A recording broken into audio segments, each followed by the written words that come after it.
आज निधि story box में एक यात्रा वृतांत मैं सुनाऊंगी। उस यात्रा वृतांत के लेखक हैं मोहन राकेश जी।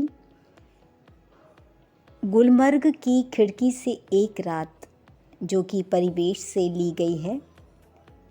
गुलमर्ग की एक रात का अकल्पनीय सौंदर्य लेखक से भुलाया ही नहीं जाता। देखें आखिर क्या है गुलमर्ग में। निधि स्टोरी बॉक्स में जानते हैं। कुछ जगहें होती हैं जिन्हें आँख एक बार देखती है तो चौंक उठती है, फिर धीरे धीरे परिचित होकर उदासीन हो जाती है। गुलमर्ग ऐसी जगह नहीं है।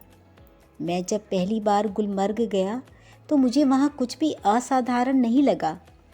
एक खुला सपाट मैदान, देवदारों के घने झुरमुट और बस। तब मैं घंटे भर में सारा गुलमर्ग देख आया था। मगर बाद में महीनों वहाँ रहने पर एहसास हुआ कि पहली बार तो क्या, बाद में भी कभी उस स्थान को पूरा नहीं देख पाया। उसे पूरा कभी देखा ही नहीं जा सकता। शायद यही कारण है कि गुलमर्ग में रहकर वहाँ के साथ व्यक्ति की आत्मीयता धीरे धीरे इतनी गहरी हो जाती है कि वह अपने को भी उस सपाट मैदान के एक हिस्से के रूप में ही देखने लगता है। कांपती तितलियों, उड़ते बादलों और बर्फ से चमकती पहाड़ियों की तरह, जिसमें वह स्वयं भी रहता है। उसे अपने में समाया सा लगता है। सूर्योदय और सूर्यास्त, दोनों संध्याएं, घना कोहरा, पीली धूप और सब कुछ। इसलिए जब व्यक्ति गुलमर्ग से चलता है तो एहसास होता है अपने से ही बिछुड़ने का, अपने उस रूप से जो कि इतना परिचित होते हुए भी सदा अपरिचित बना रह जाता है। गुलमर्ग में सपने फूल बनकर उगते हैं। हरियाली के आर पार, लाल लाल छतों के ऊपर, आकाश में आंखें मुग्ध होकर देखती रहती हैं और फूलों में नए नए रंग भर जाते हैं। वातावरण में नई नई कोपलें फूट आती हैं। हर क्षण एक नए अनुभव, नए रोमांच की सृष्टि होती है।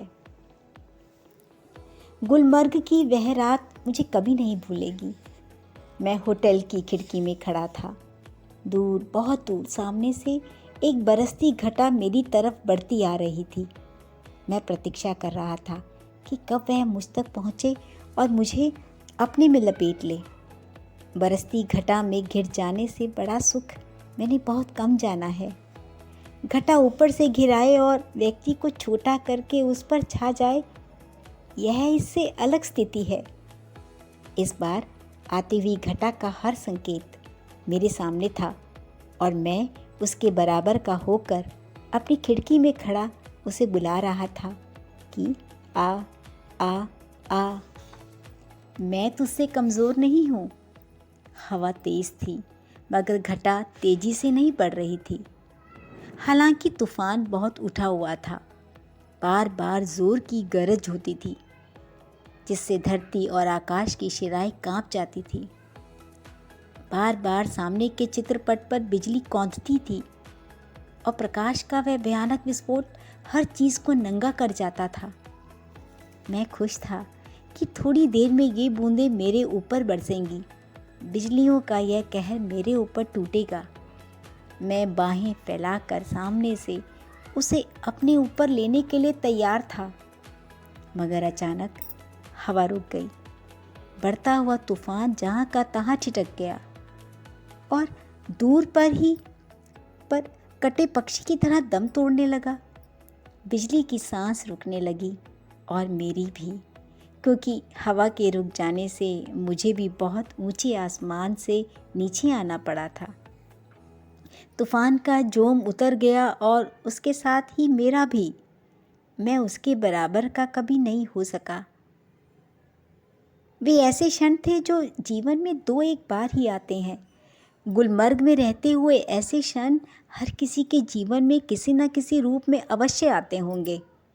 तभी तो मुद्दत तक वहाँ रह चुकने पर भी कोई आकर्षण व्यक्ति को फिर खींच कर वहाँ ले जाता है। वरना वहाँ है क्या, एक खुला सपाट मैदान जहाँ ज़्यादा गोल्फ खेली जा सकती है। व्यक्ति क्यों बार बार वहाँ जाना चाहता है? क्या गोल्फ खेलने के लिए ही? गुलमर्ग घूमकर सच में बहुत ही अच्छा लगा और वो सब प्राकृतिक सौंदर्य आंखों के आगे आ गया। बहुत ही सुंदर लेखनी। उम्मीद करती हूँ आपको भी बहुत अच्छा लगा होगा। इस सौंदर्य का आनंद आपने भी लिया होगा। पसंद आया है तो ज़रूर लाइक कीजिए, सब्सक्राइब कीजिए और कमेंट्स लिखिए। इससे भी ज़रूरी अपना ख्याल रखना ना भूलें।